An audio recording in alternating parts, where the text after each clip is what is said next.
obrigado, Pai, por ter nos presenteado com a revelação do livro de Urântia, que nós tenhamos a coragem e a determinação de estudar as tuas revelações, elevar a nossa percepção espiritual e cumprir sempre a tua vontade. Pedimos o guiamento do nosso ajustador do pensamento, a iluminação do Espírito da Verdade e a presença sempre de nosso Cristo Micael entre nós aqui. Muito obrigado. Amém. Amém. Muito bem, pessoal. Boa noite a todos. Obrigado por comparecerem para a gente continuar aquele trabalho que nós iniciamos a semana passada. E antes de entrar propriamente no trabalho, queria fazer aqui alguns comentários. O primeiro deles é que talvez seja uma percepção equivocada minha, mas eu acho que talvez alguns de nós estivessem esperando outras revelações espirituais que não essas que nós estamos abordando aqui, né? O nosso mundo, o- todos nós, desde a nossa pequenez, na nossa infância, assim como os nossos antepassados, sempre viveram sob a influência de determinadas crenças, determinados dogmas, que nos remetem a influências espirituais dos nossos antepassados, mortos, ou seja lá o que for, né? Então, eu espero não ter frustrado a expectativa de ninguém, mas segundo o livro de Urântia, e eu respeito profundamente todas as crenças que nós temos, porque, inclusive, bem já acreditei na reencarnação, na interferência dos espíritos dos mortos e todo esse negócio. Então, eu passei por esse processo e eu sei como é doloroso a gente, às vezes, se desapegar ou se afastar de algumas crenças e abrir a nossa mente, o nosso coração para outras realidades, para outras verdades. Então, segundo o livro de Urântia, quando nós morremos, a gente parte deste mundo. Nosso corpo aqui fica, mas a nossa personalidade, a nossa alma, se nós a tivermos desenvolvido, e o nosso ajustador vai embora, não volta para cá, né? Eles vão embora. Existe um período de descanso ou de inconsciência do ser que partiu daqui. Esse período pode ser mais longo ou mais curto, dependendo do desenvolvimento espiritual de cada pessoa. Então, pode ser, se fizer a fusão com a ajustadora aqui no pensamento, vai acontecer um traslado da pessoa, ela nem morre, ela se translada daqui para o mundo moroncial. Se tiver alcançado uma boa evolução espiritual, pode acontecer de chegar no terceiro período, terceiro dia, ressuscitar lá nas morôncias. Aqueles que não chegaram no terceiro ciclo também têm a possibilidade de ressuscitar, mas ficam inconscientes por um período de 1000 anos. E alguns outros, que não avançaram praticamente nada, podem ser ressuscitados por ocasião da ressurreição dispensacional, que acontece quando a gente recebe um filho do paraíso aqui, ou algum ser espiritual elevado. Então, Na verdade, o livro de Urântia reconhece um processo evolutivo, assim como muitos de nós reconhecemos em outras religiões. Mas, segundo o livro de Urântia, a gente não volta nunca para este mundo em que nós estamos aqui. A gente continua a nossa jornada ascendente numa outra realidade, que é a realidade moroncial.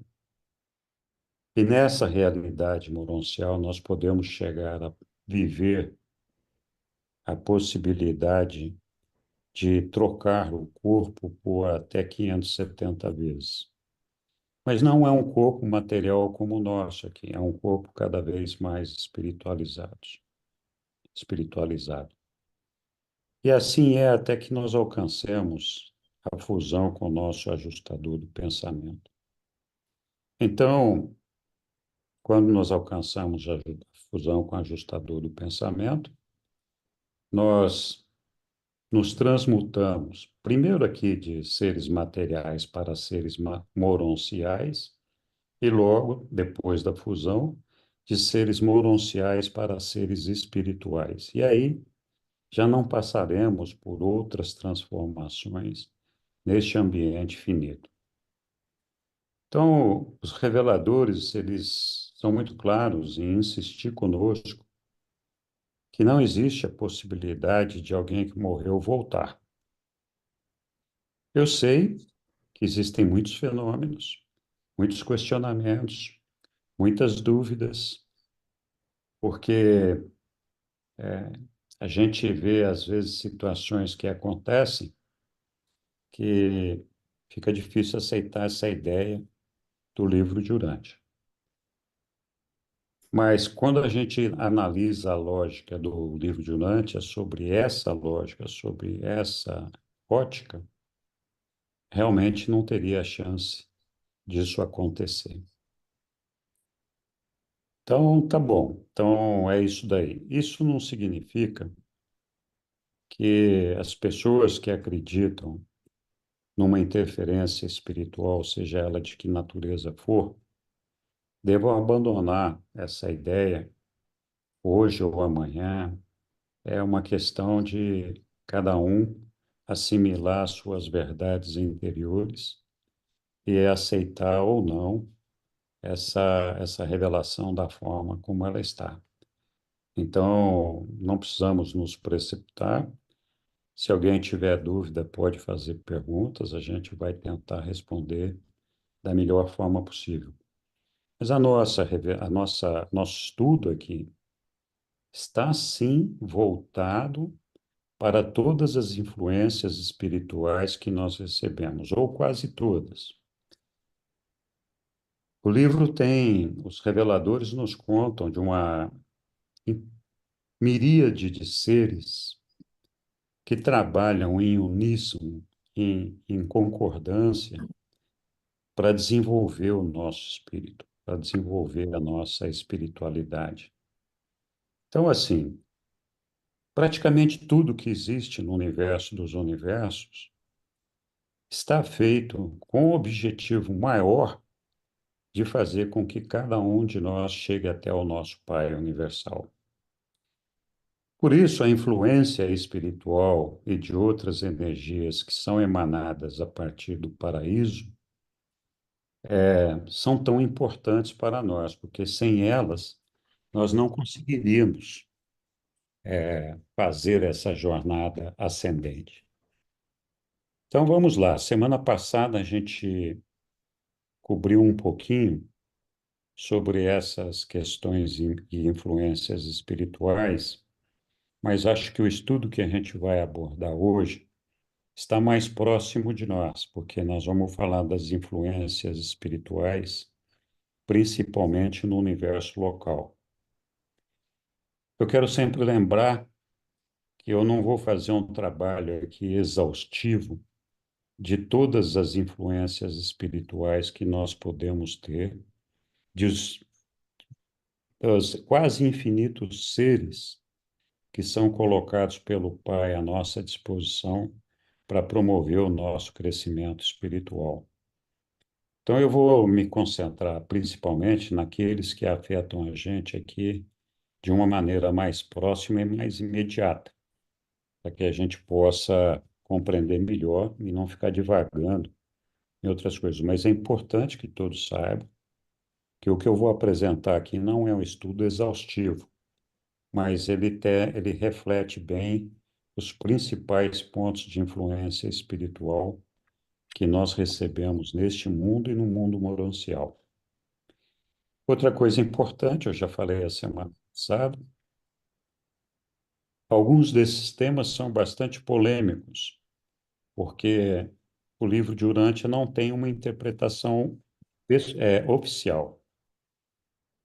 Cada pessoa recebe o livro de Urântia e o trabalha como uma revelação naquilo que pode ser compreendido por cada pessoa. Então, numa primeira leitura do livro, muitas vezes nós não conseguimos perceber todas as realidades e todas as verdades que estão presentes no livro, porque a gente ainda não tem algum conhecimento prévio ou alguma experiência prévia que nos permita identificar essas revelações. Mas, com o tempo, à medida que a gente vai estudando, e é muito interessante, quem já leu o livro algumas vezes sabe disso. Você fala, puxa vida, para num parágrafo lá e fala, eu nunca tinha percebido que existia isso daqui. E já li umas 50 vezes aquele negócio e falo, pô, como é que pode esse negócio ter passado batido, né? Então, o que eu quero dizer com isso? Que as interpretações do livro, elas são muito pessoais. E é isso que o livro promove, né? Uma, o desenvolvimento de uma religião pessoal por meio da fé. E, e essa religião pessoal é a maneira como cada indivíduo, no seu ser, busca se conectar com Deus e se relaciona com Ele. Então, não existem duas experiências desse relacionamento igual ou iguais. Cada um de nós vivencia essa experiência com base naquilo que nós desenvolvemos a partir da nossa fé e de todos os outros instrumentos e ferramentas que nos cercam. Então, esse aprendizado, ele é mutante, porque à medida que a gente vai descobrindo as verdades, através da repetição da leitura e dos estudos, a gente percebe que algumas coisas que a gente pensava de uma forma, agora se parecem estar mais claras e se apresentam de uma forma um pouco diferente. Então, o pano de fundo desses ensinamentos é sempre o mesmo. Então, alguém pode não concordar com alguma conclusão que eu cheguei ou que outro de nós tenha chegado, e tem a sua própria interpretação disso, e é perfeitamente válido. Então, meu trabalho aqui não é convencer a nenhum de vocês de que aquilo que eu estou dizendo aqui é o correto, é a verdade. Até porque seria muita arrogância minha ter essa pretensão. Mas eu procuro relatar ou contar as coisas da maneira como eu entendi como resultado do meu estudo. E como eu já falei a semana passada, algumas vezes eu já mudei de opinião sobre alguns temas, e eu tenho certeza absoluta que alguns deles vão continuar mudando. Então, isso para dizer que todos nós, cada um de nós, deve estudar o livro de Urântia, e aqui é importante enfatizar, o livro de Urântia não é um livro de leitura, uma novela, um romance. Ele é um livro de estudos e que exige persistência e estudo determinado, permanente e contínuo. Ninguém vai ficar o dia inteiro estudando o livro de Urântia, mas reserva meia hora do livro, meia do dia para fazer isso, né? Todo dia um pouquinho. Vai ajudar bastante. Muito bem, isso posto, nós vamos continuar então do ponto que nós paramos a semana passada, Muito bem-vindo a todos vocês, bem-vindo àqueles que estão chegando agora. E aqui eu vou começar a compartilhar a minha tela. Eu pediria que que todos nós deixássemos os microfones fechados para não ter interferência na gravação, mas todos vocês podem e devem, a qualquer momento, me interromper, levantar a questão que quiserem levantar, colocar as perguntas, as dúvidas que quiserem, ou fazer as suas próprias observações. Então, não tem nada aqui que seja proibido. Vamos lá. Então, boa noite, vamos lá, vou compartilhar minha tela. Espero que todos vocês a vejam.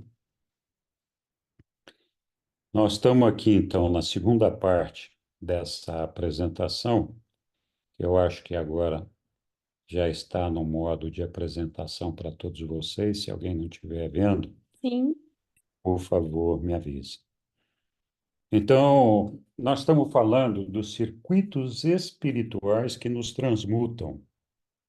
Transmutam porque não é nenhuma transformação, até poderia ser compreendido dessa forma. Transmutam porque, num primeiro momento, nós somos matéria, um organismo físico de uma realidade física, e o nosso propósito nesta realidade é desenvolvermos uma espiritualidade que nos possa levar a uma segunda realidade, que é a realidade moroncial, realidade esta que não é inteiramente física e não é inteiramente espiritual, é uma mistura dos dois, na verdade. Então, enquanto nós estamos aqui, nós temos muito pouco, muitas poucas possibilidades de um relacionamento claro, concreto, transparente com os seres espirituais que nos cercam, porque a nossa matéria é muito bruta e, e nós não conseguimos fazer com que nós possamos adentrar na realidade espiritual por meio de qualquer sentido ou por meio de qualquer capacitação que nós tenhamos. A maneira da gente enxergar as realidades espirituais é por meio da fé, com a nossa relação com o nosso ajustador do pensamento e as outras influências espirituais, que, repito, nem sempre estão claras ou transparentes para nós, mas eles atuam sobre nós o tempo todo. Eu lembro sempre que nós somos um, um ser que é dotado de personalidade, uma energia física, uma energia mental e uma energia espiritual.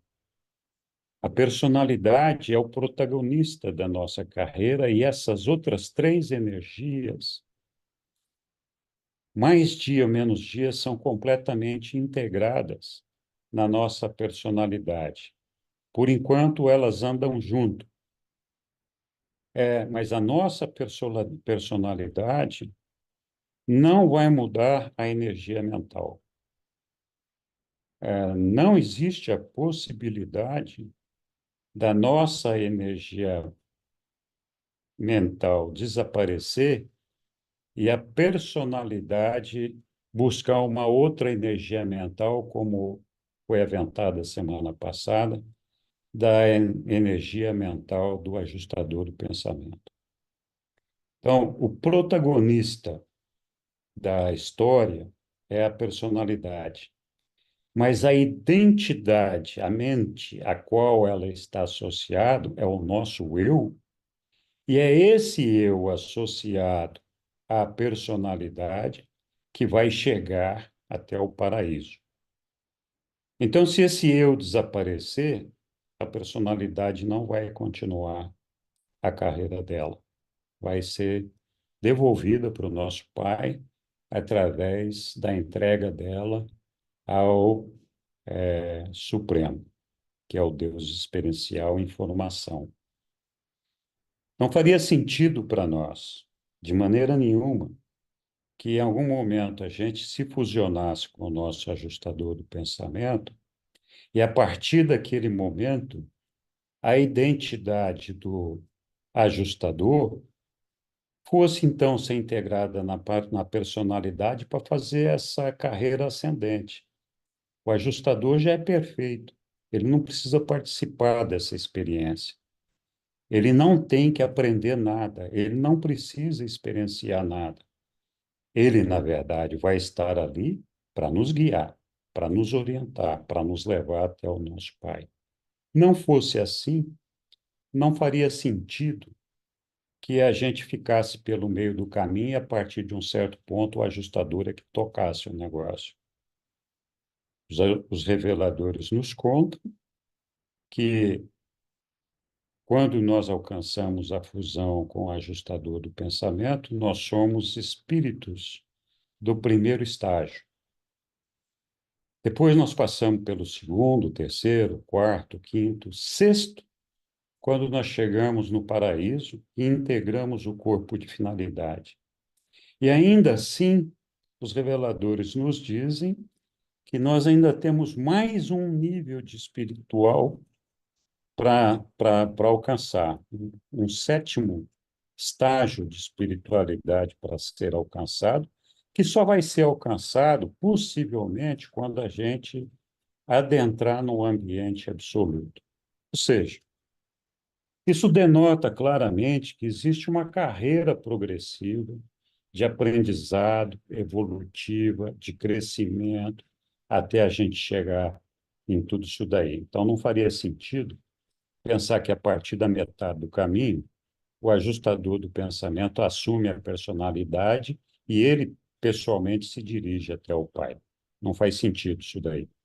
Então, vamos continuar aqui a partir dessas discussões que nós fizemos, e sintam-se à vontade para me interromper quando quiserem. Então, o nosso propósito é alcançar a perfeição.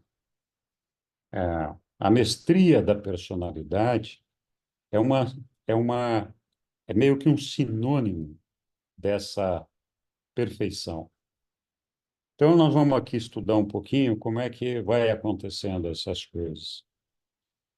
Os circuitos universais do paraíso, paraíso, a morada do Pai, do Filho Eterno, do Espírito Infinito ou agente conjunto, então eles moram lá, de fato, penetram os reinos do superuniverso. Nós vimos lá semana passada que o superuniverso é onde acontece a experiência finita, é onde acontece essa experiência de perfeicionamento, onde nós partimos de um determinado ponto de imperfeição até alcançar a perfeição que se dá quando nós alcançamos nosso Pai do Paraíso lá no paraíso. Isso, certamente, vai levar bilhões de anos, se não trilhões de anos. Então, por mais otimista que a gente seja, é importante saber que essa perfeição não pode ser alcançada aqui neste mundo onde nós estamos. Seria impossível realizar esse feito. Então, mas é uma jornada progressiva e isso é o que basta. Então, esses circuitos do paraíso que penetram os sete superuniversos, que são o nosso meio de existência, são os seguintes. Primeiro, a gravidade da personalidade do Pai pessoal. Então, o Pai é uma personalidade, ele nos dá a cada um de nós, a todos os seres que gravitam em torno dele, uma personalidade. Importante destacar aqui que o agente conjunto, que é o Espírito Infinito, por isso que a gente chama de agente conjunto, porque ele atua conjuntamente com o Pai e conjuntamente com o Filho, pode atuar dessa forma, ou conjuntamente com os dois. Então, o Espírito Infinito tem essa característica de um agente conjunto. O agente conjunto também pode, em nome do Pai, conceder personalidades, casos específicos. Então, a personalidade que nós recebemos é uma dádiva do Pai Universal. nosso estudo aqui não é sobre personalidade, mas é importante que todos nós saibamos que a personalidade, que é o que pode abraçar a totalidade do nosso ser, na verdade, ela é quem toma as decisões, ela é a proprietária do livre-arbítrio, e é ela que deve coordenar as funções físicas, mentais e espirituais para que a gente alcance o nosso Pai. Então, a personalidade que nos é dada pelo nosso Pai, ela é única e unigênita. Não existe uma duplicata dessa personalidade nos 7 trilhões de mundos habitados dos 7 superuniversos. Então, não tem a menor chance de que o Pai duplique uma personalidade dessa, até porque não faria sentido. Então, cada uma dessas personalidades que somos nós tem que entregar uma experiência para o nosso Pai, uma experiência de perfeccionamento. E essa experiência de perfeccionamento que nós entregamos para o nosso Pai é a que vai formando o Deus Supremo, que é o Deus experiencial, que eu falei disso a semana passada um pouquinho. Ele vai se completando, se formando através da experiência de cada um de nós.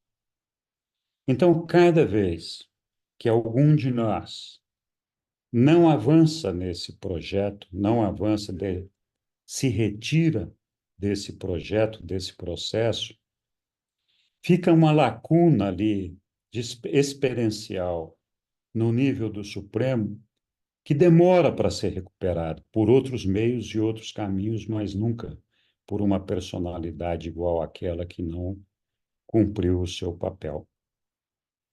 Então, todos nós, independente da nossa magnitude, do nosso tamanho, da nossa importância, temos um impacto direto na construção do Supremo. E um impacto direto no caminho que foi traçado pelo nosso Pai para desenvolver essa experiência que nós temos que entregar a Ele. Então, a personalidade, ela é universal, porque ela é imutável.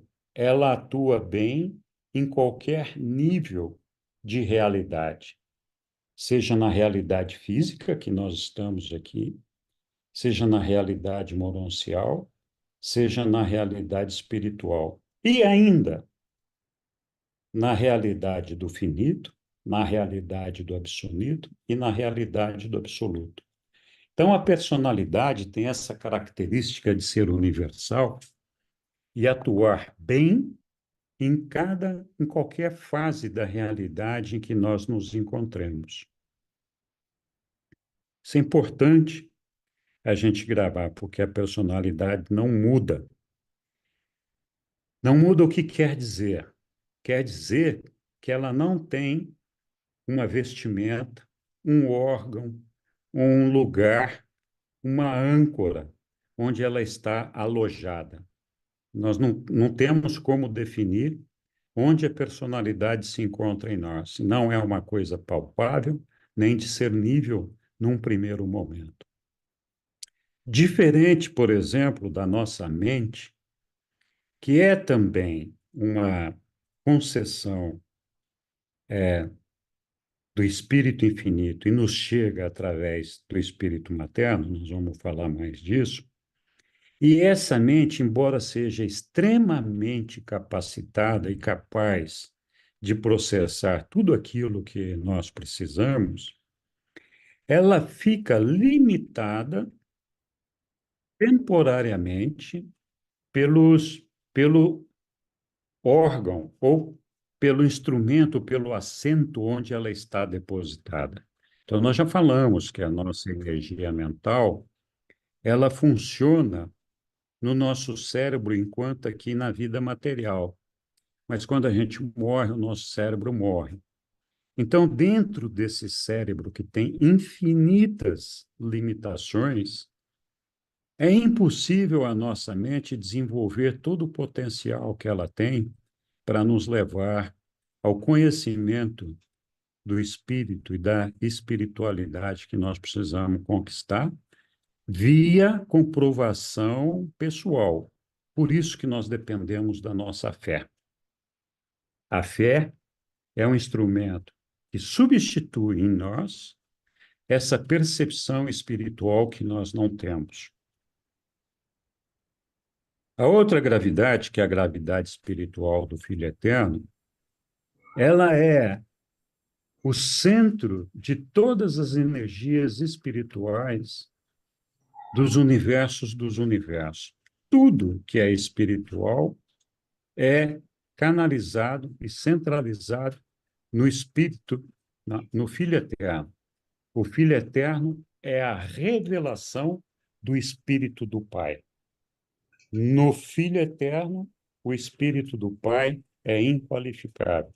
É inqualificável quer dizer que nós não conseguimos alcançar a compreensão e identificar o significado desse Espírito do Pai no Filho Eterno, de tão grande que isso é. Então, personalidade, energia espiritual do Filho Eterno, é importante que a gente tenha percepção, porque nós temos muita dificuldade de entender como funciona o Filho Eterno, porque, diferentemente do Pai, ele não está em nossa mente.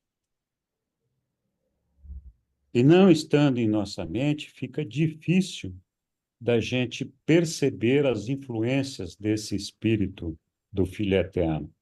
Mas a partir do momento que a gente desenvolve um meio espiritual, e aí deixamos de ser dependentes exclusivamente da nossa fé, porque nós já estaremos no mundo moroncial, e ali no mundo moroncial nós conseguimos perceber, compreender e atestar as realidades espirituais. Então, ali nós não dependemos mais da nossa fé.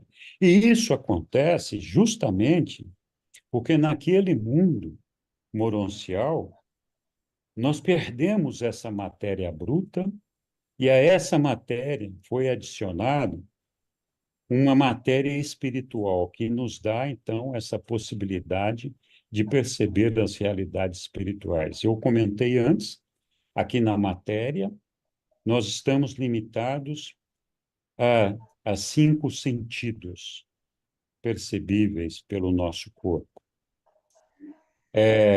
No mundo moroncial, esses sentidos podem chegar a 70. É por isso que a nossa mente aqui tem dificuldade de desenvolver essa percepção espiritual, porque ela está limitada aos 5 sentidos que ela tem, e ela não tem o sentido espiritual. Ela depende da fé para perceber as realidades espirituais. Então, é um software, nossa mente é um software poderosíssimo, altamente capacitado, que pode fazer milhões de coisas, mas está preso e controlado, está limitado pela nossa capacidade do nosso hardware, do nosso intelecto, do nosso cérebro, que é extremamente limitado. Por isso que quando a gente chega no nível moroncial, as realidades se descortinam e nós podemos ver com muito mais clareza. E não dependemos mais da nossa fé, apesar de que nós podemos continuar tendo fé. Não tem nada que impeça isso. Então, além da energia da personalidade, a espiritual, que nós não conseguimos perceber hoje do Filho Eterno, a energia espiritual do Filho Eterno que nós podemos perceber na melhor condição é a presença do Filho Eterno, que é o nosso Micael, Jesus. Então, aqueles que conhecem a Jesus têm uma ideia do efeito da gravidade espiritual do Filho Eterno sobre nós, porque Jesus, o nosso Micael, reflete justamente essa energia do Filho Eterno. Essa que nos cerca por todos os lados. Na morôncia, tendo essa facilidade de reconhecimento da coisa espiritual, nós poderemos reconhecer melhor a origem da energia espiritual do Filho Eterno e perceber a ação dela sobre nós.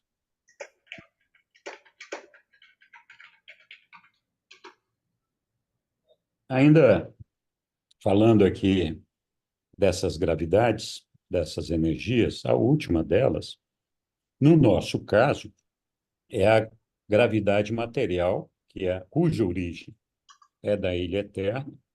Na verdade, a primeira fonte centro, o nosso Pai, é a origem de tudo. Então, ele canalizou essas energias no absoluto inqualificável e tomou parte dessas energias para canalizá-las a partir da Ilha Eterna.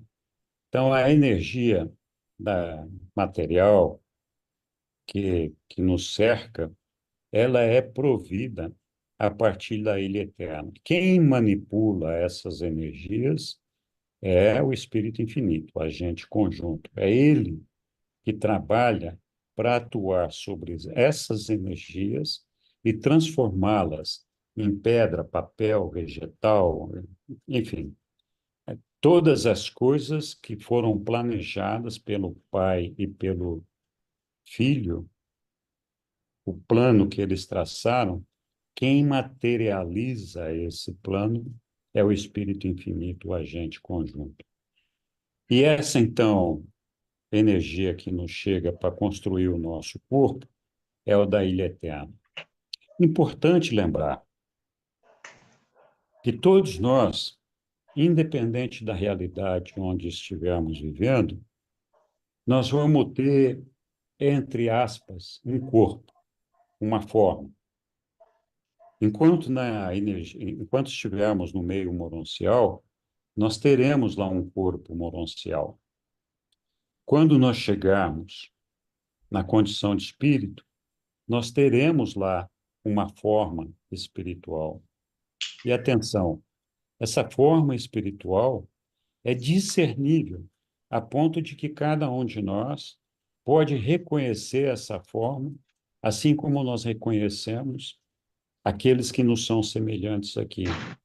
Além disso, por meio da personalidade, só de sentir a vibração da personalidade, nós conseguimos identificar a identidade daquela personalidade. Então, saber que é o Henricão, que é a Chuchu, que é o Flávio, que é o Júnior, todo mundo. Então, não importa quanto tempo passe, quando a gente chegar no paraíso, a gente vai se encontrar e se reconhecer apenas através das vibrações da personalidade. Então, a gravidade material, neste momento, é esse corpo que nós temos, mas nós teremos depois o corpo moroncial e depois o, o espírito que alcançaremos quando da fusão com o ajustador do pensamento. No paraíso, as três energias, a física, que é do próprio paraíso, a mental e a espiritual, são coordenadas pelas personalidades, pela personalidade que habita o paraíso. Então, é isso que dá essa característica de perfeição para o nosso Pai. Nosso Pai é perfeito porque ele consegue unificar, coordenar todas essas energias devidamente sincronizadas da maneira como tem que ser. No cosmos evolucionário, que é o nosso, os sete superuniversos, a matéria e a energia é predominante em tudo, menos na personalidade. Então, a personalidade não está sujeita à influência da matéria, da energia, como uma atração gravitacional. Ela opera, a personalidade opera neste meio físico, como opera no moroncial, como opera no espiritual. Então, não tem esse vínculo. E ou seja,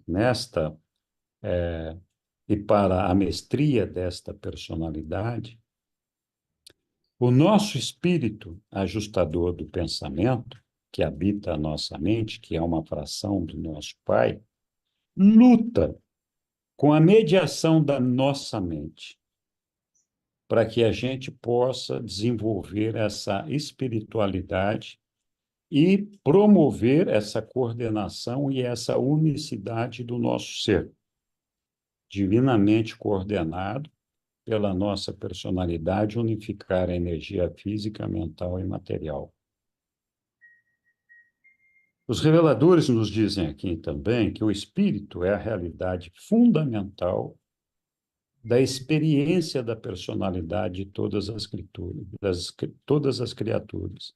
E não poderia ser de outra forma, posto que Deus é espírito. Ele não é matéria, ele é espírito. Então, nós estamos aqui nos propondo a alcançá-lo.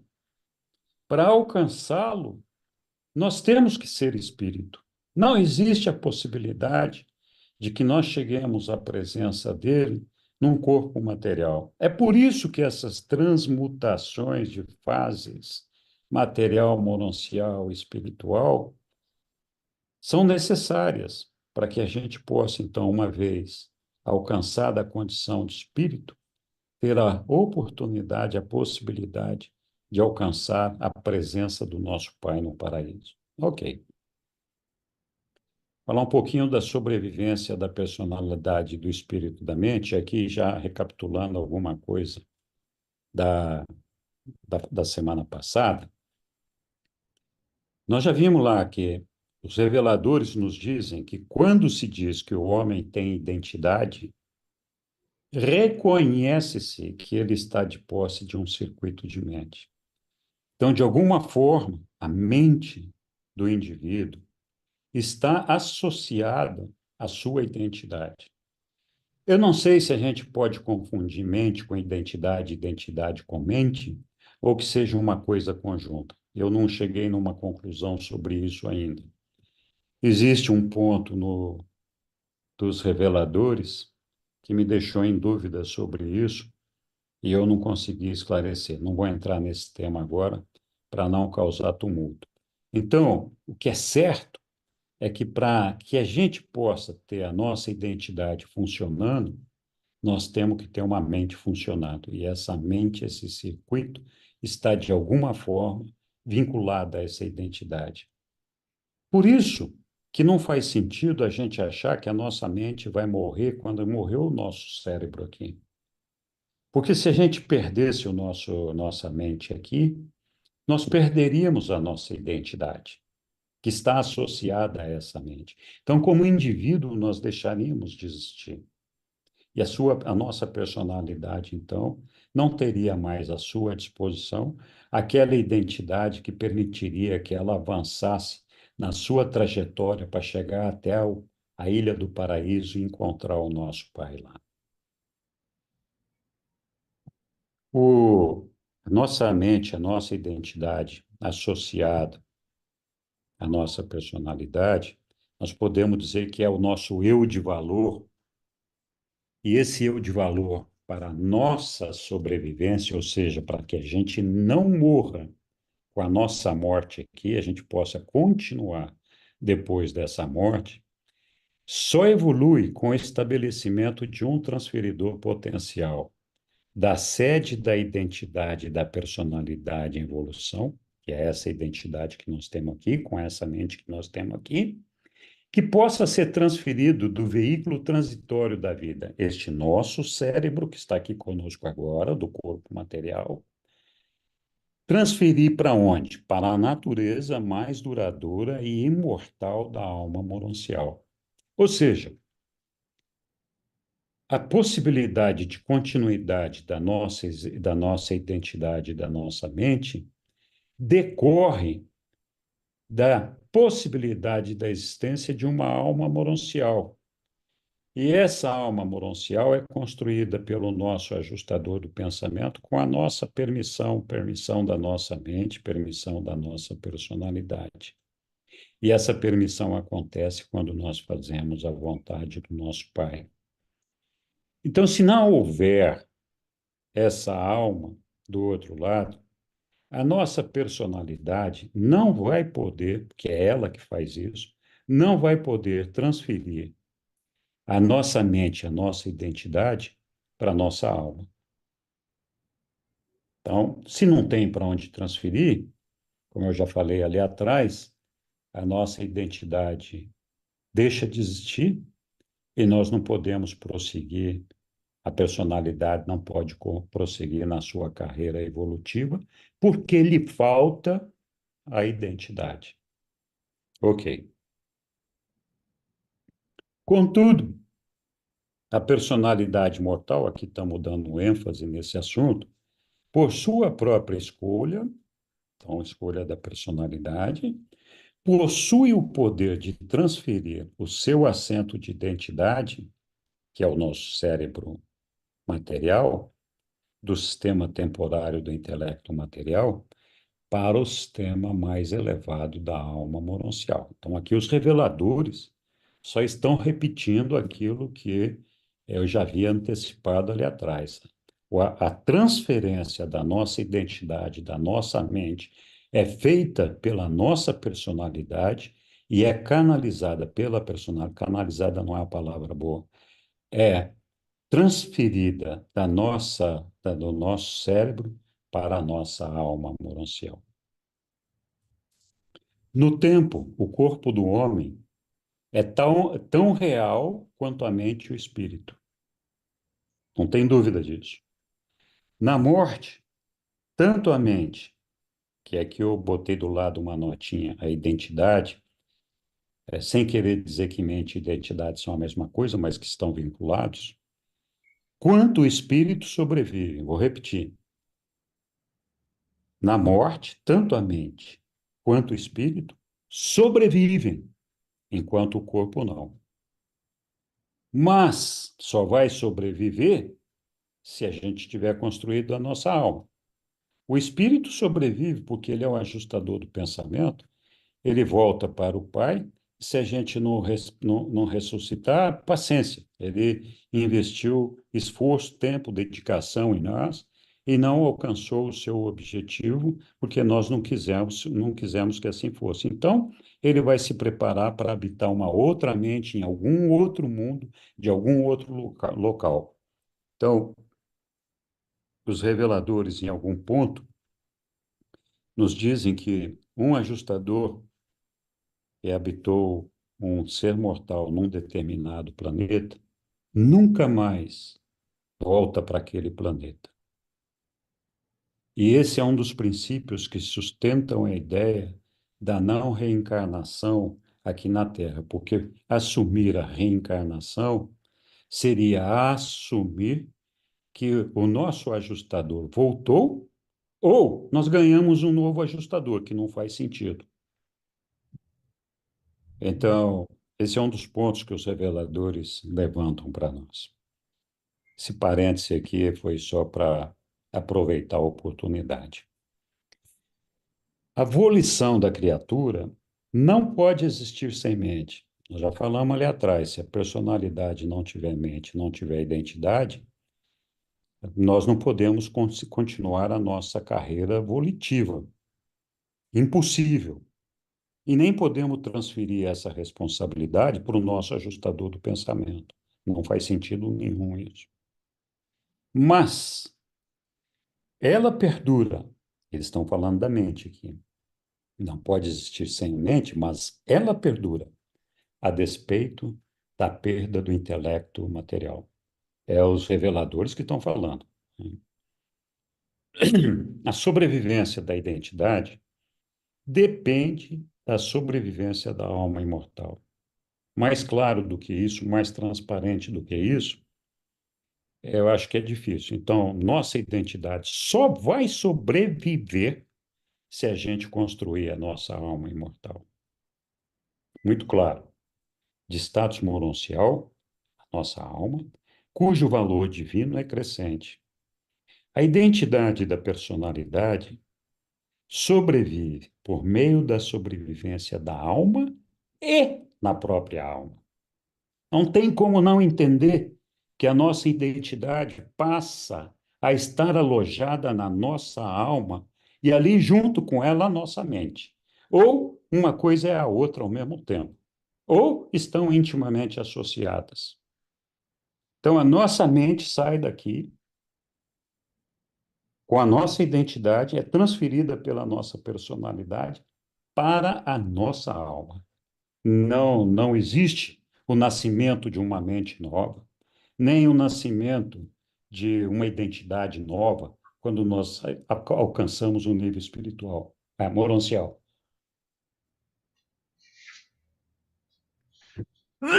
Desculpa.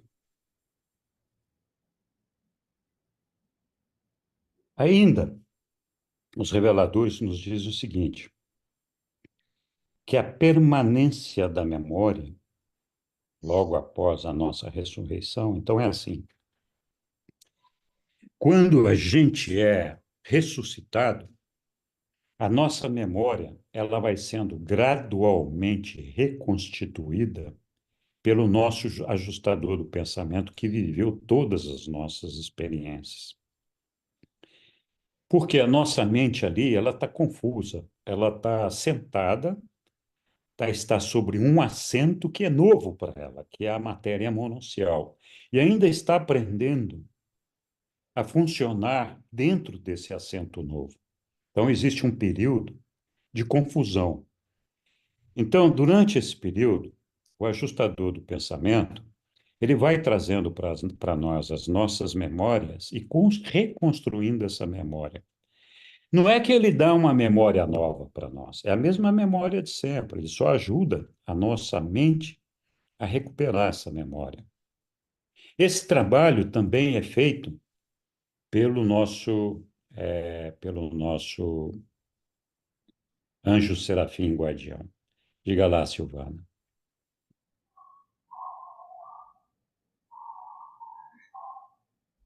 Oi, Silvana. O que é exatamente a identidade? A identidade é aquilo que identifica o indivíduo. É que, assim, cada um de nós tem uma personalidade diferente, cada um de nós somos dotados com uma identidade diferente. Essa identidade é que, na verdade, vive a experiência de perfeccionamento. É essa identidade que vai aprendendo, ao longo da jornada da personalidade, a mudar os seus conhecimentos, a aprender com a experiência, aprender quem é o pai, descobrir as realidades. Então, a identidade é aquele elemento que é o eu, né? É o meu eu interior, não é meu espírito. Tá. Então, assim, essa é a identidade. É que eu estava confundindo identidade com personalidade. A personalidade é um veículo cósmico que é o protagonista da história, mas que precisa de uma identidade a qual ela se associa para poder desenvolver a sua trajetória ascendente. A personalidade é dada pelo pai? A Não. personalidade é uma dádiva do nosso Pai Celestial. Ela nos é Tá. dada, não E, tem e, uma data, não tem uma data precisa definida no livro de Urante, embora alguns parágrafos possam dar a entender algumas coisas, mas a única coisa que é muito clara no livro de Urante é que a personalidade chega para nós antes da chegada do ajustador do pensamento. Antes, não se sabe quanto antes. sim. Pode ser o tempo todo antes, o dia anterior, 10 dias antes, ou seja lá o que for. Eu, Henrique, pessoalmente, acredito que a nossa personalidade nos é dada pelo nosso Pai Universal no momento da nossa concepção no útero da nossa mãe. Porque é a partir dali que a gente começa a vivenciar as nossas experiências. Mas esse entendimento não é pacífico, tem controvérsias, Tem gente que acha que não, que primeiro nós temos que desenvolver a mente, temos que nascer, ser criança, para daí receber a personalidade. Qualquer ideia dentro da ótica do livro de Urante é razoável, posto que os reveladores não nos contam em que momento isso acontece. Mas é certo que sem a personalidade nós não podemos receber o ajustador do pensamento. Entendi. Obrigada. Ok.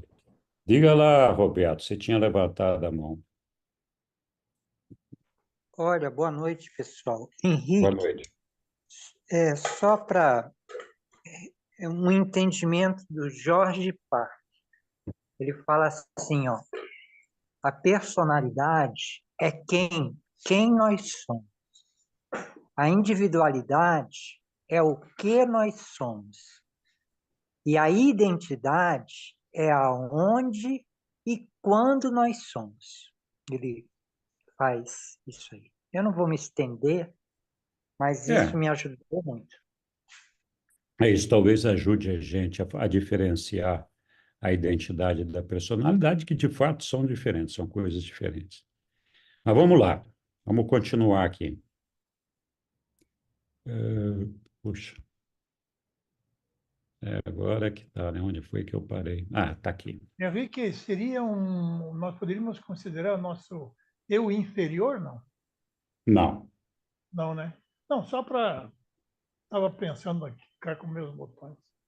Nós na verdade, dentro do livro de Urântia, não temos Se muitas eu referências a inferior, eu superior, interior ou superior. Nós temos referência a subconsciente, a supraconsciente, a submente, a mente e a supramente.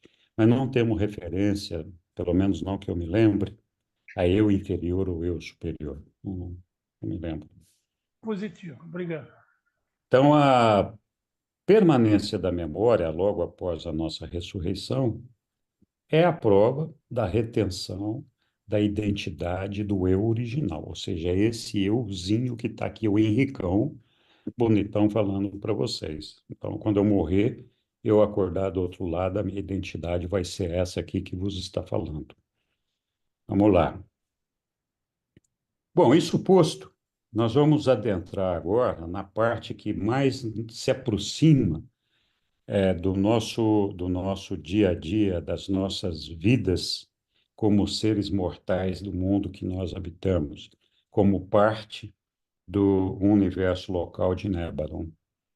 Então, nós vamos estudar agora os circuitos do universo local. Nós vimos aqueles circuitos do que vêm do paraíso, né, que é personalidade, mente, espírito e energia física, e aqui nós vamos ver quais são os circuitos no nível do universo local que nos cercam. Então, o primeiro deles é o do espírito outorgado dos filhos do paraíso, ou confortador dos mundos de auto-outorga. Que espírito é esse? É o espírito da verdade. Ou, no caso de Urante, o espírito do nosso Micael, que foi efundido para toda a Urântia, toda a carne, quando o nosso Jesus retornou, foi embora, né, nos deixou aqui. Então, ele deixou no lugar dele o Espírito da Verdade. Esse Espírito da Verdade tem uma ligação direta com o Espírito do Pai e do Filho também. Então, o Espírito do Micael, que é o Espírito da Verdade, está ali. Nós vamos falar mais dele daqui a pouquinho. Aí nós temos o circuito das ministras divinas, que são os espíritos maternos do universo local. No nosso caso, é aquilo que nós chamamos de Espírito Santo no nosso mundo. Nós vamos falar mais disso. O circuito de ministração da inteligência a um universo local, incluindo a presença diversamente atuante dos espíritos ajudantes da mente. Esses espíritos ajudantes da mente são circuitos das ministras divinas, associados à ministra divina, E se não houvesse a ministra divina, eles seriam, ou não existiriam, ou não teriam personalidade. Então, a personalidade deles é um reflexo da personalidade da ministra divina. Nós vamos falar mais desses espíritos ajudantes da mente. Então, eu fiz aqui um diagrama de uma hierarquia de como a coisa está construída, né? Então, nós temos num primeiro nível, o nível do paraíso e de Avona, as deidades lá, está o Pai, o Filho Eterno, o Espírito Infinito, né? Que também é chamado de agente conjunto. O Filho Eterno, vamos ver aqui o que eles falam aqui, né? O Filho Eterno é a personalização espiritual do conceito universal e infinito da realidade divina do Pai do paraíso, do seu espírito inqualificável e da sua personalidade absoluta, espírito inqualificável do Pai.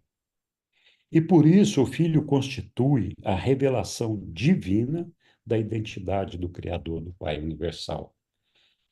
A personalidade perfeita do Filho, porque ela é perfeita, revela que o Pai, de fato, é a fonte universal e eterna de todos os significados e valores espirituais, volicionais, pessoais e de tudo o que é pleno de propósito.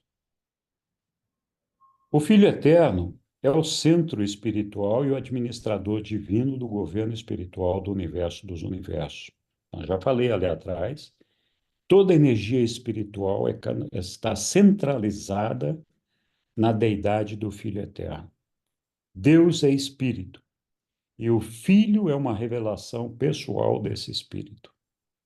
O Filho Eterno é o grande ministrador da misericórdia a toda a criação. A misericórdia é a essência do caráter espiritual do Filho. Um breve parêntese aqui. Às vezes a gente tem dificuldade de entender o que é misericórdia. A misericórdia do nosso Pai não significa perdão, não significa complacência, não significa tolerância, não significa nada dos conceitos equivocados que às vezes nós fazemos. O Pai, os seres celestiais, nos julgam por aquilo que nós temos de intenção, não necessariamente por aquilo que nós fazemos. Então, essa misericórdia, essa intenção, esse crescimento espiritual, depende de cada um. Cada um de nós tem uma percepção da realidade, um diferente do outro, uns mais, uns menos. Então, o nosso Pai, ele usa dessa capacidade espiritual que nós desenvolvemos e dessa mestria em identificar as coisas do espírito e as realidades espirituais para aplicar a justiça divina dele sobre nós. Ou seja, a misericórdia funciona assim, olha, para cobrir a nossa ignorância, o nosso desconhecimento, quando nós deixamos de atender a vontade do nosso Pai. É claro que isso não dura indefinidamente, até que nós façamos tomemos uma decisão consciente sobre isso. Mas é por meio da misericórdia que, então, o nosso Pai equaliza a aplicação da justiça para todos nós. A justiça de Deus não muda. O que muda é a forma como ela é cobrada de cada um de nós, segundo a nossa evolução, segundo a nossa compreensão e segundo a nossa capacidade de entendimento. Então, é importante a gente ter isso presente, porque a gente tem aquela ideia de quem nasceu de maneira infortunada e participou de ambientes tristes e mal acabados, com influências extremamente negativas, não vão ter chance de alcançar o nosso Pai. Isso não é verdade. Nesses casos, assim como em outros, o Pai considerará infinitas oportunidades para esse ser, para que ele reconheça o nosso Pai. E não só isso, usará de toda a misericórdia em reconhecimento dos desafios e a dificuldade que esse filho tem em desenvolver o seu crescimento. Ok. O Filho Eterno motiva o nível espiritual da realidade cósmica. O poder espiritual do Filho é absoluto em relação a todas as factualidades do universo. Ele exerce um controle perfeito entre a interassociação de todas as energias espirituais indiferenciadas e sobre toda a realidade espiritual factualizada, por meio de seu controle absoluto da gravidade do espírito. Então, todos os espíritos puros, não fragmentados, e todos os seres de valores espirituais são sensíveis ao espírito, ao infinito poder de atração do Filho primordial do paraíso. Quando eles falam aqui dos espíritos puros não fragmentados, eles estão se referindo ao nosso ajustador do pensamento. E aqui eu vou fazer um parêntese para dizer o seguinte: nós já vimos em algum momento que o ajustador do pensamento tem uma identidade, mas ele não tem personalidade. E eu vou aproveitar essa deixa dos espíritos puros aqui para relembrar que o nosso ajustador do pensamento, que tem identidade, mas não tem personalidade, é um espírito tão puro que ele não é visível para a maioria dos seres celestiais ou não. Muitos poucos conseguem ver o ajustador do pensamento, de tão puro que eles são. Então, muitos seres espirituais elevados podem estar na presença de um ajustador do pensamento e não se dar conta de que ele está ali. Outro aspecto importante: quando o ajustador consegue conquistar a personalidade, que é a nossa, da qual ele compartilha conosco, quando fazemos a fusão, a partir do momento que o espírito puro recebe uma personalidade, ou passa a integrar uma personalidade, ele passa a ser visível para todos os seres espirituais, ou a maioria deles. Por quê? Porque ele tem uma personalidade que lhe dá uma forma. A nossa personalidade confere forma ao nosso corpo espiritual e muitas vezes o corpo moroncial. Quanto mais nós avançamos na nossa carreira espiritual, mais o nosso corpo, a nossa figura, a nossa energia espiritual se parece, parece não, é definida pela nossa personalidade. Ok, continuando aqui. Ainda na influência espiritual do Filho Eterno e da do Pai. A onipresença do Filho original, ele é onipresente, então, constitui a unidade espiritual do universo dos universos. Então, é por meio dele que nós alcançamos a unidade espiritual. A coesão espiritual de toda a criação repousa sobre a presença ativa em todos os lugares do Espírito Divino do Filho Eterno. Quando nós concebemos a presença espiritual do Pai, achamos difícil diferenciá-la, no nosso pensamento, da presença espiritual do Filho Eterno. Por quê? O Espírito do Pai está eternamente residente no Espírito do Filho. Nós já falamos disso. Então, por isso que a gente tem essa dificuldade de diferenciar um do outro. No seu contato com a personalidade, o Pai atua no circuito da personalidade.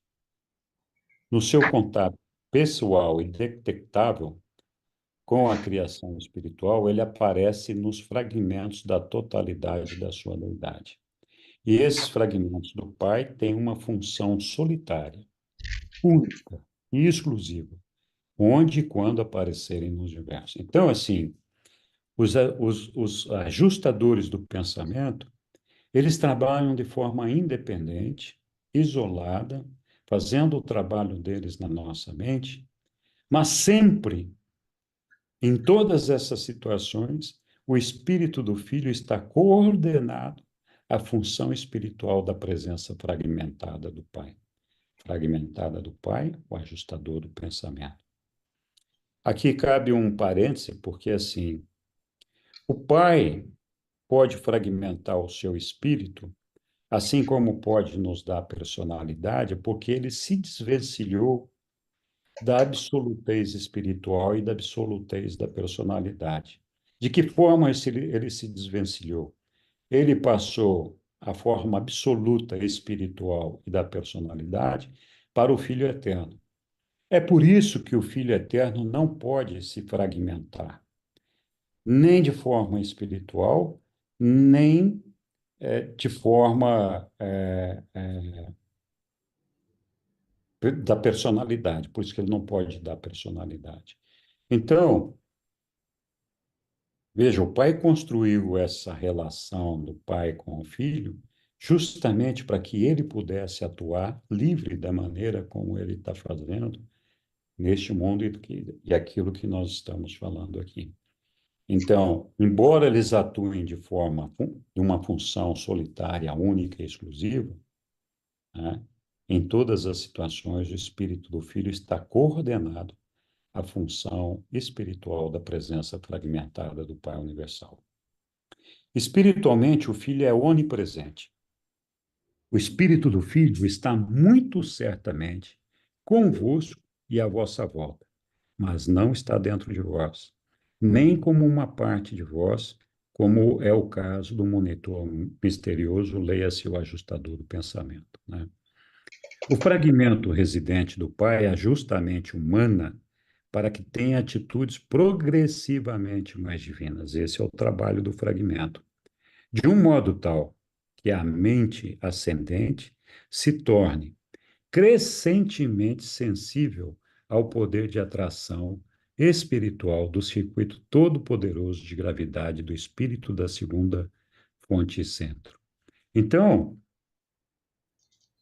Sabina, estou vendo aqui, aparecendo de alguma forma a mensagem ou a legenda do Sabino, mas vamos lá. Se alguém quiser me interromper, fique à vontade. Então, o trabalho do ajustador do pensamento, que é nos levar até o Pai, ele trabalha para que a nossa mente ascendente se torne crescentemente sensível ao poder da atração espiritual do circuito todo-poderoso de gravidade do espírito da segunda fonte centro. Ora, pois, voltamos aqui. Estava falando lá do filho, né? Mas vamos falar um pouquinho do espírito infinito. O espírito infinito, que também é chamado de agente conjunto, ainda que compartilhe em todos os sentidos da perfeição, retidão e amor do Pai Universal, o Espírito Infinito tem uma inclinação para os atributos de misericórdia do Filho Eterno, tornando-se assim o ministrador da misericórdia das deidades do paraíso para o grande universo. O Filho Criador do Filho Eterno, Filho Criador, quem é? É o nosso Micael, Criador do universo local, que é, então, um filho do Filho Eterno, e um espírito criativo materno, que é uma, uma, uma filha do Espírito Infinito, criaram o vosso universo e vos criaram. E enquanto o Pai mantiver realmente aquilo que eles organizaram, cabe a esse filho do universo e a esse espírito materno do universo incentivar e sustentar o seu próprio trabalho, bem como ministrar as criaturas da própria criação deles. Então, as influências espirituais que vêm para nós do Espírito Infinito, elas são canalizadas através do Filho Criador, do Espírito Criativo materno que vem ali do Espírito Infinito. Mas todas essas energias, a mental e a espiritual, chegam até nós. O Filho Eterno é a única via de aproximação até o Pai Universal. Nós não temos como chegar no Pai Universal se nós não alcançarmos o Filho Eterno. E o Espírito Infinito é o único meio de alcançar o Filho Eterno. Apenas por meio da paciente ministração do Espírito é que os seres ascendentes do tempo tornam-se aptos a descobrir o Filho.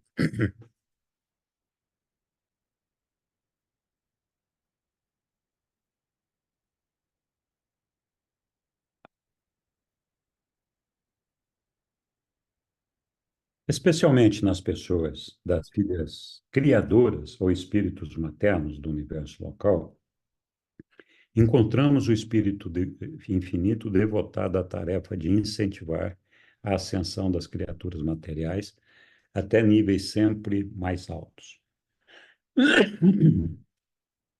de realização espiritual. O espírito não desce até as raças materiais à semelhança da carne mortal, como fazem alguns dos filhos de Deus. O espírito infinito e os seus espíritos coordenados descem sim e submetem-se alegremente a uma série surpreendente de atenuações da divindade, chegando mesmo a surgir como anjos para estar ao vosso lado e guiar-vos ao longo dos caminhos rasteiros da existência. Ainda com relação ao Espírito Infinito, há muitas influências espirituais e todas são como uma. Mesmo o trabalho dos ajustadores do pensamento, ainda que independente de outras influências, invariavelmente coincide com o ministério do espírito das influências combinadas do espírito infinito e do espírito materno de um universo local. Lembrai-vos sempre de que o espírito infinito é o agente conjunto, tanto do Pai como do Filho, e agem nele, tanto o Pai como o Filho agem nele e por meio dele. O Espírito Infinito é possuidor de todos os atributos que vós associais à personalidade. Então, ele tem todos os atributos que podem ser associados à personalidade.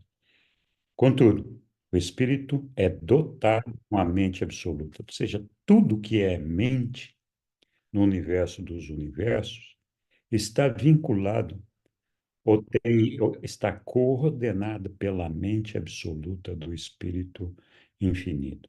Não existe mente que não tenha o dedo do Espírito Infinito na criação daquela mente. E é por isso que o Espírito Infinito sabe exatamente o que está acontecendo em toda a criação, porque ele está ligado nesse circuito mental e por meio dele ele pode conhecer tudo o que está acontecendo. Então, o espírito é dotado não apenas com a mente, mas também com a vontade. Ok. Regressamos aqui ao nosso mapa de filhos descendentes de Deus. E agora nós vamos falar dos filhos que são oriundos dessa trindade e, portanto, dessas personalidades das deidades do paraíso e que, portanto, são filhos do paraíso. Então, o primeiro deles são os Micaéis. Os Micaéis são filhos, é uma progenie do Pai e do Filho Eterno, e eles recebem, então, a missão de criar os universos locais. Vamos ver o que acontece aqui com esses Micaéis. Os filhos criadores parecem possuir um dom espiritual centrado nas suas pessoas, o qual é, por meio deles, controlado e que eles podem otorgar, como fez o nosso Filho Criador quando infundiu o seu Espírito da verdade sobre toda a carne mortal e ignorante. Cada Filho Criador é dotado com esse poder de atração espiritual no seu próprio reino. É impossível conhecer a Jesus e não se deixar atrair por ele. Não existe essa possibilidade. Ele é pessoalmente consciente de cada ato e de cada emoção de todos os filhos descendentes de Deus que servem no seu domínio. Nisso está um reflexo divino, uma duplicação em um universo local do poder absoluto de atração espiritual do Filho Eterno, que eu já tinha falado ali atrás, que o capacita a alcançar os seus filhos do paraíso para fazer e manter contatos com eles, não importando onde eles possam estar em todos os universos dos universos. Embora o Espírito da Verdade, que é o Espírito do nosso Micael, haja sido vertido sobre toda a carne, esse Espírito do Filho é quase totalmente limitado em função e em poder, pela recepção pessoal que o homem faz daquilo que constitui a soma e a essência da missão do Filho que se auto-outorga. Ou seja, o Espírito da Verdade está aí, ele nos cerca, está à nossa disposição. Mas ele só tem o poder e a força se nós acreditarmos no Espírito da Verdade, tivermos a disposição de seguir a iluminação espiritual do nosso Micael, e aí sim podemos ter, então, essa, essa participação, essa influência de uma forma mais receptiva do Espírito da Verdade. Voltando aqui, no passo seguinte, nós temos a ministra divina. A ministra divina é o Espírito Santo, para todos os efeitos, no nosso universo local. E é parcialmente independente da atitude humana e parcialmente condicionada pelas decisões e cooperações da vontade do homem. A ministração do Espírito Santo, entretanto, torna-se crescente, eficaz na santificação e na espiritualização da vida interior daqueles mortais que mais plenamente obedecem aos guiamentos divinos. É importante, eu não sei se eu coloquei aqui mais para frente, lembrar que a ministra divina é uma filha do Espírito Santo, também uma filha do paraíso, e que para cada Micael que é gerado pelo Pai e pelo Filho, é gerado uma ministra divina. E essa ministra divina é a consorte de cada filho criador, Micael, na construção dos universos locais e no seu desenvolvimento espiritual. Então, ela atua em perfeita harmonia, sintonia com o filho Micael. Grande parte daquilo que diz respeito à natureza e função dos espíritos criativos maternos do universo local pertence mais propriamente à narrativa da sua associação com os filhos criadores. Então, tem um capítulo lá que trata só disso daí. Nos mundos habitados, o espírito inicia o trabalho da progressão evolucionária. Então, quem inicia o trabalho de progressão evolucionária nos mundos habitados é o espírito materno de cada universo local. E de que forma eles fazem isso? Começando com o material sem vida do reino. Lembra? Eu falei que o grande manipulador das energias do paraíso era o espírito infinito, que delega no universo local essa tarefa, essa responsabilidade para o espírito materno. Então, é a ministra divina, por meio dessa delegação que é feita pelo Espírito Infinito, que manipula as energias advindas do paraíso para fazer a construção do plano que foi previamente aprovado pelo Pai e foi apresentado pelo Filho Criador. Então, ela é que vai ajudando a realizar e concretizar e materializar tudo isso daí. Então, ela começa com o material sem vida do reino, tudo mineral ainda, dotando-o primeiro com a vida vegetal, em seguida com os organismos animais e depois com as primeiras ordens de existência humana. Então, essa é mais ou menos a sequência de desenvolvimento do trabalho do espírito criativo.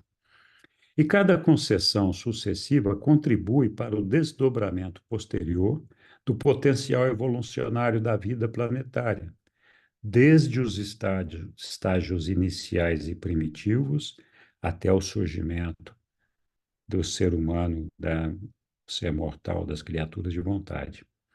Esse trabalho do espírito materno é efetuado grandemente por meio dos 7 ajudantes, os espíritos da promessa, as mentes espírito unificadoras e coordenadoras dos planetas em evolução, uma união contínua, levando sempre as raças dos homens para ideias mais elevadas e ideais espirituais. Nós vamos falar mais dos ajustadores do pensamento. E aqui nós voltamos para a nossa hierarquia. Acabamos de falar da ministra divina. E aí vamos falar agora um pouquinho dos espíritos mestres. Os espíritos mestres são os primeiros seres criados pelo Espírito Infinito, logo depois do seu surgimento, se é que a gente pode falar assim. E esses espíritos mestres, que são 7, nós vamos falar deles agora. Por quê? Porque é deles que é emanada toda a energia espiritual que é irradiada dentro de cada superuniverso. Então, os 7 espíritos mestres. Os 7 espíritos mestres do paraíso são as personalidades primeiras do espírito infinito. No ato criativo cétuplo da autoduplicação, então a autoduplicação do espírito infinito, que é então uma autoduplicação cétupla, o espírito esgotou as possibilidades matemáticas de combinação inerentes à existência real das 3 pessoas da deidade. E isso explica porque o universo funciona em 7 grandes divisões. Então, aqui está explicado porque tem 7 superuniversos.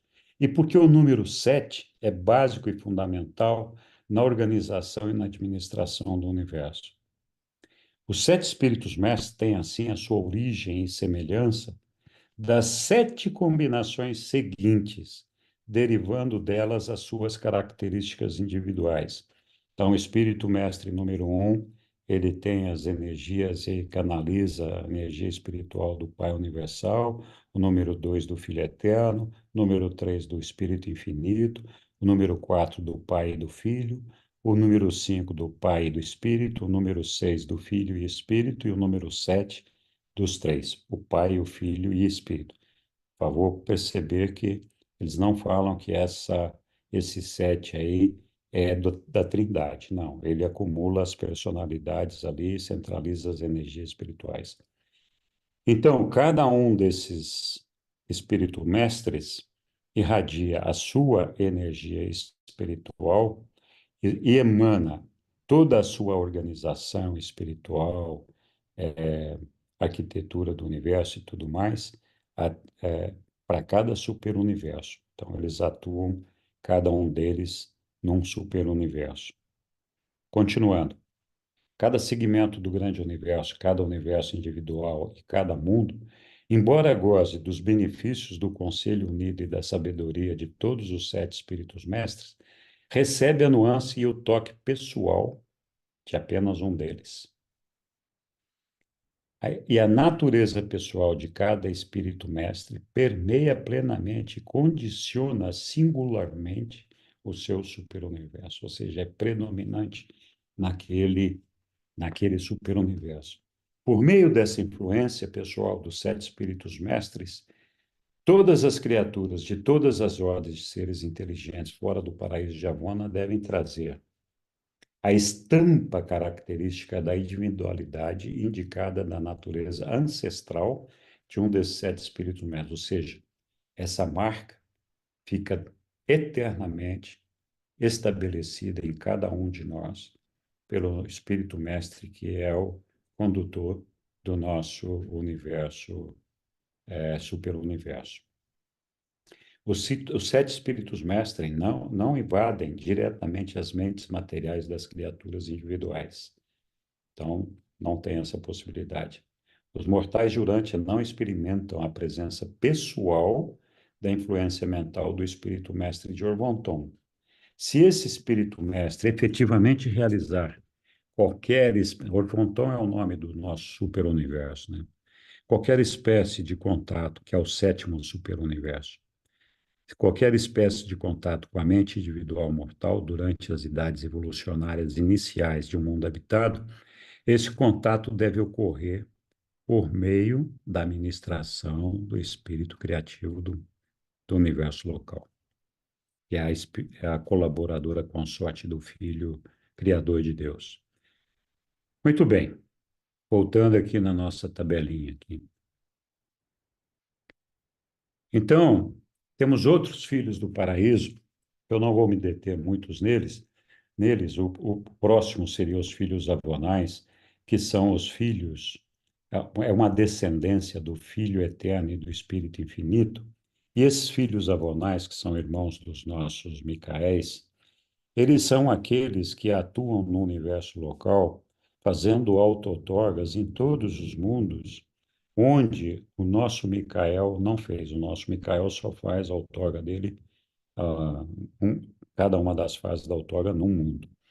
Então, Urântia recebeu o nosso Micael e teve a outorga dele. Todos os outros mundos habitados do universo local recebe uma outorga semelhante, mas feita por um filho avonal. Além disso, eles trabalham em outras frentes também, que eu não vou entrar no mérito aqui agora. Além disso, nós temos os filhos dainais, que são filhos da Trindade do Paraíso. Da Trindade, não. Os filhos das três deidades do paraíso, assim como para o superuniverso, o Pai, o Filho e o Espírito conjuntamente geram os anciões dos dias, sendo três deles nomeados para dirigir cada superuniverso. Então, tem um total de 21 anciões dos dias, três em cada superuniverso, sendo 7 o superuniverso. A nível de universo local, quando se inicia a construção de um universo local, que é iniciada pelo nosso Micael e a ministra divina, nosso Micael e a ministra divina, então, constituem a sede deles nesse universo local. E aí, a partir daí, inicia um processo de criação de seres descendentes que partem deles para nos ajudar no dia a dia, na nossa jornada.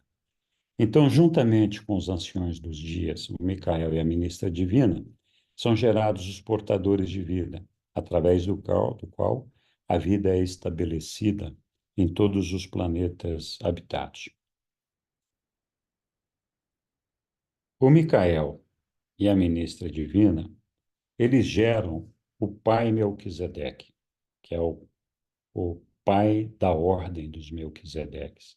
E depois, esses três, pai Melquisedeque, Micael e ministra divina, geram os Melquisedeques da ordem dos Melquisedeques. Os Melquisedeques são espíritos é uma ordem de seres que trabalha para resolver problemas de administração, de educação, de treinamento, todo esse negócio. Não vou falar muito deles aqui, porque pode se aprender em outros momentos. Aí temos a Ordem Vorondandek. A Ordem Vorondandek são os filhos da ministra divina e do Micael, que são apontados como administradores das constelações que fazem parte do universo local, sendo que em cada capital de cada constelação, para cada uma delas são designadas 3 Vorondandeks, tipo assim, um sênior, um pleno e um júnior. Pois nós temos os da ordem Lanonandek, que são aqueles administradores dos universos, dos sistemas locais, no nosso caso, o sistema de Satânia. E além deles, nós temos aqueles que são os príncipes planetários dos planetas habitados. E outros. Então, assim, tem 3 ordens de Lanonandek também, cada um deles cumprindo uma função, sempre funções administrativas. Aí, eles também geram a brilhante estrela matutina, que é o Gabriel, que é o comandante executivo do universo local de Nébadon, no nosso caso. Então, é ele que representa o nosso Micael, a nossa ministra divina, e ele exerce um mando, uma administração sobre todo o universo local. Tudo está subordinado a ele, exceto, como nós vamos ver, os arcanjos. Os brilhantes estrelas vespertinas são assistentes que operam para ajudar o nosso Gabriel no desempenho das suas funções, e outras também, são administrativos. Desculpe. Os arcanjos que nós vamos ver agora, vamos lá. Os arcanjos são uma progênie do Filho Criador e do Filho Materno, como nós acabamos de ver. Eles são o tipo mais elevado entre os altos seres espirituais produzidos em grandes números em um universo local, sendo que na época do último registro havia quase 800 mil deles em Nébadon. Os arcanjos são um dos poucos grupos de personalidade do universo local que não se encontram normalmente sob a jurisdição de Gabriel. Falei isso ali atrás. Não estão de modo algum ligados à administração roteira do universo, permanecendo dedicados ao trabalho de sobrevivência da criatura e à continuidade da carreira ascendente dos mortais do tempo e do espaço. Então, só para a gente saber, quando a gente morre, nós somos mais ou menos desmembrados e ficamos inconscientes durante um período. A nossa alma, ela fica sob a guarda do nosso serafim guardião, nós vamos ver isso depois. A nossa personalidade fica sob a guarda dos arcanjos. Ninguém sabe de que forma, nem como, nem onde ela fica. O corpo de arcanjos de Nébano é dirigido pelo primogênito dessa ordem. Em tempos mais recentes, olha só, uma sede divisional de arcanjos tem sido mantida em Orante. Então, assim, a sede dos arcanjos está ali em Salviton, que é o centro do nosso universo local, que é onde o Micael está, onde a ministra divina está. Mas foi dada uma importância tão grande para a rebelião, para o arranjo que o nosso Micael fez aqui para o nosso planetinha, que eles montaram uma subdivisão no nosso universo local para nos ajudar a conduzir os nossos aspectos espirituais. E eles são, no meio do nosso isolamento espiritual, porque estamos ainda na rebelião, eles são os elos de ligação espiritual do nosso mundo com o mundo exterior, além dos nossos ajustadores de pensamento. Muitas vezes eles são designados para serviço de ministração da ordem avonal de filiação. Já falei isso aí. Então, sempre que vem um avonal prestar algum serviço, alguns grupos de arcanjos são designados para assessorá-lo e acompanhá-lo. Voltando aqui, falamos dos nossos arcanjos. Aí nós temos os serafins. Os serafins são, não, os 7 ajudantes da mente, perdão. Os 7 ajudantes da mente são uma criação exclusiva da ministra divina. O Filho Criador não participa dessa criação. Na carreira do universo local, não há influência comparável à dos 7 espíritos ajudantes da mente para a existência humana. A mente moroncial deve evoluir pelo contato direto com a mente cósmica. E não poderia ser de outra forma.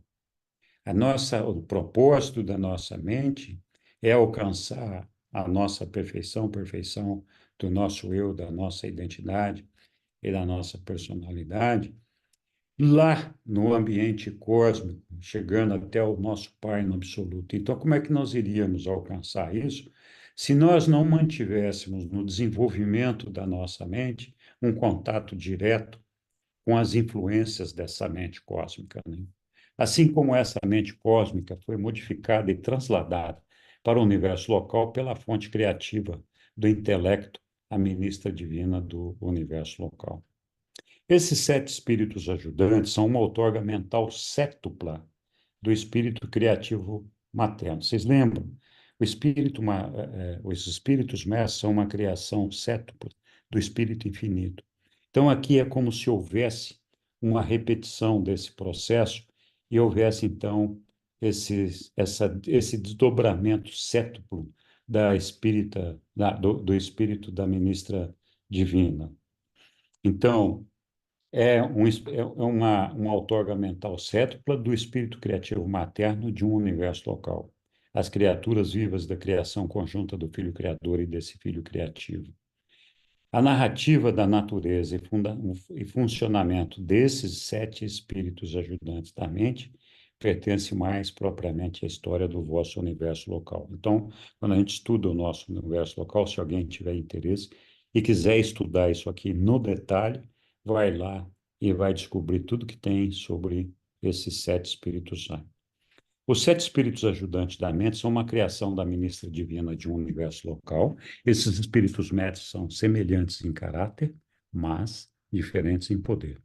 Todos compartilham do mesmo modo da natureza do espírito materno do universo, embora dificilmente possam ser encarados como personalidades à parte de sua mãe criadora. Aos 7 ajudantes têm sido dados os seguintes nomes. Então, são eles. Aqui, começando do mais elevado para o menor, se é que a gente pode falar assim, que é o espírito da sabedoria e o espírito da adoração. Esses 2 espíritos, eles só trabalham na mente daqueles seres que têm potencial de desenvolvimento espiritual, no caso dos mortais ascendentes. Aí, além deles, tem o espírito do conselho, o espírito do conhecimento, o espírito da coragem, o espírito da compreensão, o espírito da intuição, que é o espírito da percepção rápida. Esses outros 5 espíritos ajudantes da mente, eles atuam em todas as mentes do universo local, inclusive os mortais, sendo que na dos mortais, eles atuam também, o espírito de sabedoria e de adoração atuam ali. Então, são os 7 para os mortais, enquanto que para as outras mentes são os 5 primeiros. O homem mortal, inicialmente, tem uma experiência da ministração do espírito em conjunção com a mente. Quando a mente puramente animal da criatura evolucionária desenvolve a capacidade de recepção dos ajustadores da adoração, da sabedoria. Então, lembram lá atrás, nós falamos que a função da mente é propiciar a nossa comunicação, o nosso contato. Então, o contato do Espírito Divino é feito, busca nos alcançar através da nossa mente, desde que a nossa mente tenha abertura para receber isso, né?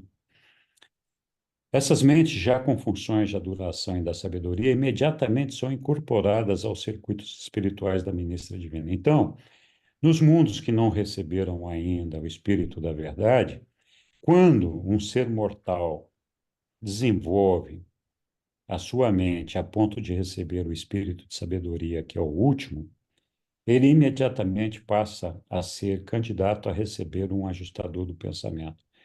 Isso naturalmente acontece porque em todos os mortais de Urante, nós vamos alcançar o desenvolvimento da nossa mente por meio desses 7 espíritos aí, e a ajuda do Espírito da Verdade, que faz com que a gente, então, possa, todos nós, recebermos o ajustador do pensamento. Quando a mente é dotada desse modo pela ministração do Espírito Santo, ela possui capacidade para escolher, consciente ou inconscientemente, a presença espiritual do Pai Universal. Ou seja, nem sempre a nossa escolha da presença espiritual do nosso Pai é de uma forma consciente para nós, às vezes não é consciente. O ajustador do pensamento, né? Mas apenas quando um filho se auto-outorga e houver liberado o Espírito da Verdade para a ministração planetária a todos os mortais, é que todas as mentes normais ficarão automaticamente preparadas para receber os ajustadores de pensamento. Muito bem. Vou voltar aqui na nossa tabelinha. Então, olha quanta gente tem envolvida nesse nosso processo, né? Aí, o nosso Micael é o criador, sozinho, ele cria os filhos materiais, que são os Adãos e Evas, que são designados para os nossos mundos para fazer a nossa melhoria genética e uma elevação espiritual. Não vou entrar no detalhe deles agora, e vamos falar um pouquinho dos seres intermediários. Os seres intermediários são cidadãos nascidos, mas residentes e permanentes de cada mundo habitado. Então, essas criaturas intermediárias têm uma classificação tripla. São colocadas apropriadamente ao lado dos filhos ascendentes de Deus, encontram-se factualmente agrupadas com as ordens de cidadania permanente e, ao mesmo tempo, estão funcionalmente consideradas junto com os espíritos ministradores do tempo por causa de sua ligação íntima e efetiva com as hostes angélicas no trabalho de servir ao homem mortal nos mundos individuais. Então, esses seres intermediários geralmente aparecem nos mundos decimais, e o nosso mundo é um mundo decimal, pois se alguém quiser saber mais disso, me pergunte a respeito. Então, nós temos aqui esses filhos, essas criaturas intermediárias, que são seres nascidos aqui no nosso planeta. Nós tivemos 2 grupos de criaturas intermediárias, uma oriunda da equipe de apoio do nosso príncipe planetário, né, que veio de Jerusalém para servir aqui no nosso planeta, o corpo de assessores do príncipe, e esses corpos de assessores por uma ligação mononcial, conseguiam reproduzir os filhos intermediários primários, que são seres nascidos aqui no nosso planeta, são invisíveis, têm uma facilidade de comunicação gigantesca com todos com os anjos espirituais, eles podem levar as suas demandas e eles atuam sobre a mente dos homens quando assim indicado e assim apropriado para constituir o corpo de reserva de destino de cada planeta habitado. Então, eles atuam na nossa mente de maneira que nós nem percebemos, nem sabemos, para fazer com que a gente cumpra determinadas missões. Eles não atuam o tempo todo na nossa mente, é um período, às vezes, curto, para que a gente faça acontecer alguma coisa que precisa acontecer. Existem, por exemplo, rumores de que um,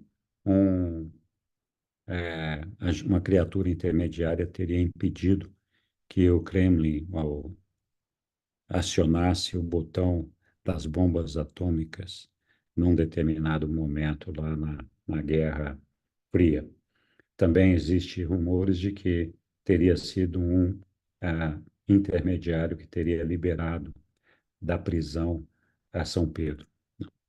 Então, essa é falando rapidamente deles aqui. Então, eles têm uma função muito importante, porque eles são um elo de ligação constante, e a partir desse elo de ligação, eles trabalham coordenadamente com os serafins e outras forças espirituais. Eles permanecem desde seu surgimento até a época em que o nosso universo local entra em luz e vida, e a partir daí eles podem fazer a carreira ascensional como se um mortal normal fosse, e a partir desse momento eles receberiam um ajustador do pensamento para fazer a carreira ascendente, chegar até o Pai Universal e integrar um dos corpos de finalidade. Então, basicamente, é essa história dos seres intermediários. Sabe, sobre cada um desses assuntos aqui, tem palestras feitas na escola e tudo mais. Quem quiser se aprofundar em algum deles, por favor, fique à vontade.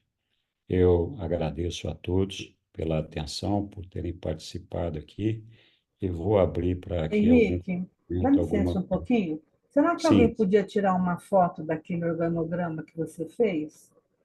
Para a é, gente para gente ter um norte para estudar? sim, eu posso até mandar essa apresentação para vocês, mas vou voltar aqui um pouquinho. Se alguém quiser fazer a foto, pode fazer. Aqui meu celular está sem bateria, não consigo.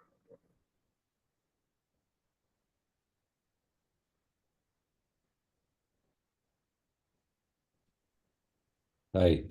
Então, aqui ele está completo, está com o filho material e os seres intermediários. Podem fazer a foto se quiserem. Mas essa aula não está sendo gravada? A gente Essa vai aula está ter sendo essas gravada. fotos. Então, nós E, vamos ter essas fotos na aula. Mas vai ficar aqui no grupo ou vai para a escola, vai para não, onde? vai ficar no grupo dos estudantes de Curitiba, do qual vocês fazem parte. E não é mais Curitiba, já virou nacional, internacional, sei lá. Precisa mudar o nome. Vai, só tem o nome, mas... Então, para a felicidade de todos nós. Eu Ok, gostaria da foto. Dá para tirar. diga, Sidney. Não, alguém perguntou pelo chat aí, eu acho que a pessoa quis dizer no seu gráfico, onde é que está Emanuel? Tá, Emanuel é um filho das deidades do paraíso, das três deidades. É um filho-irmão, portanto, do nosso Micael. E por ser filho das três deidades, ele atua como um conselheiro do nosso Micael, do nosso universo local, do filho criativo do universo local.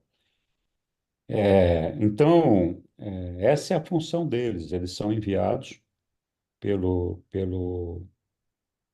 pelas deidades do paraíso para acompanharem o trabalho do nosso filho criador, Micael, e servir de conselheiro sempre que requisitados.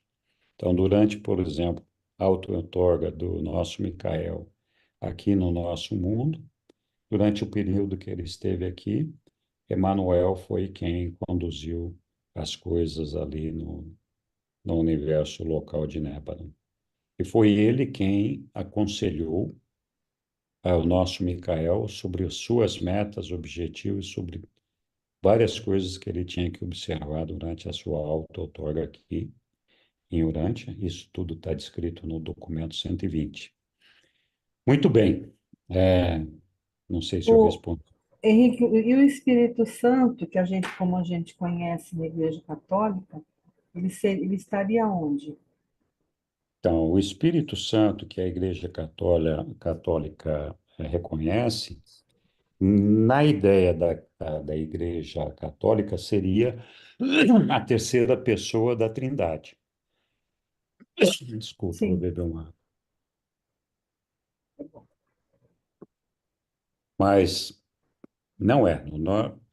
O Espírito Santo, para nós, é uma filha gerada a partir do Espírito Infinito, que é a ministra divina do nosso universo local, e ela que emana uma energia espiritual para todo o nosso universo local de Nébano.